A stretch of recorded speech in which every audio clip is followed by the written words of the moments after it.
2021, Long Beach Food Corporation has following direct labor increments for the production of machine tool set. இப்போ long beach ஒரு company வந்து கீழே வந்து direct labour requirement கீழே கொடுத்துக்கிறான். Production of machine tool செட்டுக்கு இல்லையா, direct labour matching 6 மணி நேரம், அவலி rate எவ்வளோ, 1 மணி நேரத்துக்கு 10 ரூபாய், அசம்பிளி பண்ணுறதுக்கு 10 மணி நேரம் ரெக்யூர் ஆகுது, 1 மணி நேரத்துக்கு எவ்வளோ 8 ரூபாய் செலவாகுது.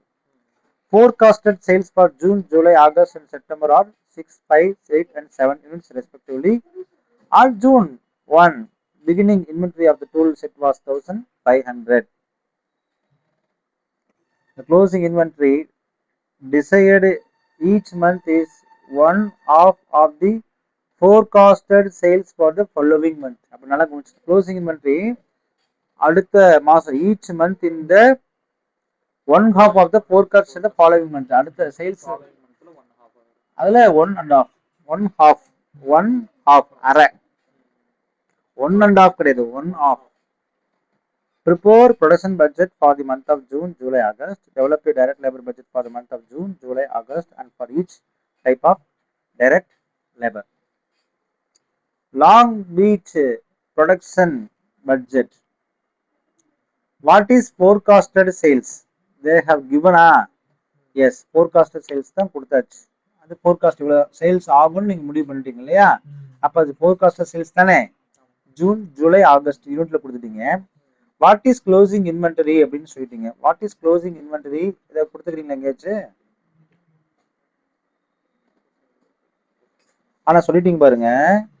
The closing inventory of each month is of one half னா ஒன்னில் பாதி, அரை. 1 halfனா 1.5 இல்ல, நாட் 1.5. என்னப்பா, நாட் 1.5, இப்படி கிடையாது, இது தவறு, இதுதான் சரி. 1 half, 1 halfனா எத்தனை, அரை. அப்ப அடுத்த மாசம் சேல்ஸ் எவ்வளவு, 5000. 5000த்துல பாதி 2500. சார் 5000த்துல பாதி 2500 தான் என்னுடைய closing stock. What is my opening stock? அவனே கொடுத்துட்டானே. Beginning of the inventory of the tools it was எவ்வளவு, 1500. அவனே கொடுத்துட்டானே, இது கிவன் தானே. அப்ப இந்த 1500 கிவன் என்னங்க, கொடுக்கப்பட்டது. அப்ப 6 + 2 8500 - 1000 7000 ரூபாய். இந்த க்ளோசிங் ஸ்டாக் அடுத்த வருஷம் ஓப்பனிங் ஸ்டாக்கா, இந்த க்ளோசிங் ஸ்டாக் அடுத்த வருஷம் ஓப்பனிங் ஸ்டாக்கா. சரி, இந்த 4000 எப்படி வந்துச்சு, 8000த்துல பாதி எவ்வளவு, 4000 தானே. சரி, இந்த 3000 எப்படி சார், 3000 எப்படி வந்துச்சு, செப்டம்பர் 7000, 7000த்துல பாதி 3000, 7000த்துல பாதி எவ்வளவு, 3500. கிளியரா? எழுதி வச்சுனா புரியாது, புரியாது. எப்படி வந்துச்சுன்னு எழுதி வச்சுக்கணும். அப்ப number of unit to be produced கிடைச்சிருச்சுங்க. அப்ப number of units to be produce, எவ்வளவு ப்ரொடியூஸ் பண்றது உங்களுக்கு தெரிஞ்சிருச்சுன்னா, இங்க கேட்டாம் பாருங்க, டைம் required என்னங்க, ஹவர்ஸ். மேட்சிங் மெஷினை உருவாக்குறதுக்கு 6 மணி நேரம் தேவைப்படுகிறது. அப்போ உங்களுக்கு எத்தனை யூனிட் இருக்கு தேவைப்படுதுன்னு சொல்றீங்க, 6 ஹவர்ஸ். எத்தனை யூனிட், ஒரு யூனிட்டுக்கு 6 மணி நேரம். இப்போ 7000 யூனிட் நீங்க பண்ணா எவ்வளவு மணி நேரம் தேவைப்படுது, 42000 மணி நேரம். அப்போ ஒரு யூனிட்டுக்கு 10 ரூபா, 42000 மணி நேரம் 4,20,000 ரூபாய். அதான் எல்லாத்துக்கும் வரும். இப்போ மெஷின் முடிஞ்சு போச்சா?